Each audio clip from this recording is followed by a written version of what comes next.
pour cette dernière vidéo, mes frères, comme conclusion, je tiens à vous dire que c'est un faux enseignement. C'est un faux enseignement qui vient de la Kabbale que Mohammed a récupéré. D'ailleurs, même dans le Coran, le chiffre 72 n'existe pas. 72 vierges du paradis, dans le Coran, ça n'existe même pas. C'est une imagination. Et la plupart des musulmans croient de telles bêtises. Et ils croient qu'au ciel, le grand Dieu, le Dieu pur, le Dieu saint, les a préparés des femmes au ciel pour faire des rapports sexuels. Vous savez, il y a un passage, il y a des passages coraniques qui disent qu'au ciel, les musulmans seront préoccupés. Ils seront dans une occupation du sexe. Ils seront dans une occupation. Ils seront tellement occupés dans le sexe.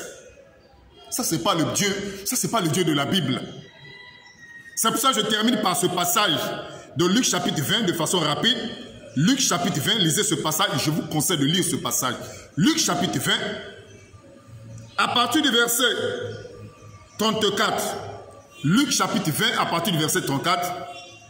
Jésus leur répondit, les enfants de ce siècle prennent des femmes et des maris, mais ceux qui seront trouvés dignes d'avoir part au siècle à venir et à la résurrection des morts ne prendront ni femme ni mari, car ils ne pourront plus mourir, parce qu'ils seront semblables aux anges et qui seront fils de Dieu, étant fils de la résurrection. Oh mes frères musulmans, réveillez-vous. Regardez que Mohammed a contredit l'enseignement biblique. C'est même pas Mohammed, l'ange qui est venu à Mohammed a induit Mohammed en erreur. C'est pour ça que la plupart des musulmans sont en train de fuir le véritable débat. Est-ce que l'ange Gabriel du Coran ou l'ange d'Ibril là, est-ce que c'est lui l'ange Gabriel de la Bible? C'est ça le vrai sujet, le vrai débat. C'est ça même, je dis même à toutes ces personnes-là qui me dérangent. Ne venez pas pour faire un débat sur la divinité avec moi parce que j'ai commencé à faire ce débat en 1999 avec Abdul Madid devant une mosquée. La plupart des gens ne le connaissent pas. Les réseaux sociaux n'existaient pas. Le premier débat que j'ai fait avec Abdul Madid et son groupe Badrou, c'était en 1999 devant une mosquée à Brazzaville. Les réseaux sociaux n'existaient pas. Tous ces gamins-là qui sont en train de jouer aux débatteurs, tous ceux qui se réclament d'Abdul Madid n'existaient même pas. D'autres étaient des projets dans l'agenda de leur maman et de leur papa. Ils étaient juste des projets.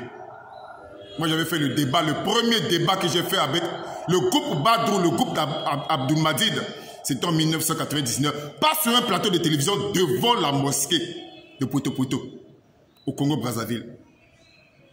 Dans ce faux enseignement, mes frères, c'est un enseignement de Satan. D'ailleurs, c'est Djibril, l'ange Djibril, certainement, qui a apporté cette révélation à Mohammed. Certainement. Je ne sais pas. Mais une chose est sûre, cet enseignement-là, ça vient de la Kabbale. Ça vient de la Kabbale. Mohammed a été mal inspiré. Je ne sais par qui. Il a vraiment été mal inspiré. Il a été même induit en erreur. Vraiment que le Seigneur vous bénisse. À tous mes amis musulmans, mes frères, si tu n'as jamais accepté le Seigneur, il est temps pour toi d'accepter le Seigneur. Parce que la religion ne va pas te sauver. Il n'y a qu'un seul moyen pour être sauvé, c'est Jésus-Christ. Que le Seigneur vous bénisse et que la grâce de Dieu soit avec vous. Amen.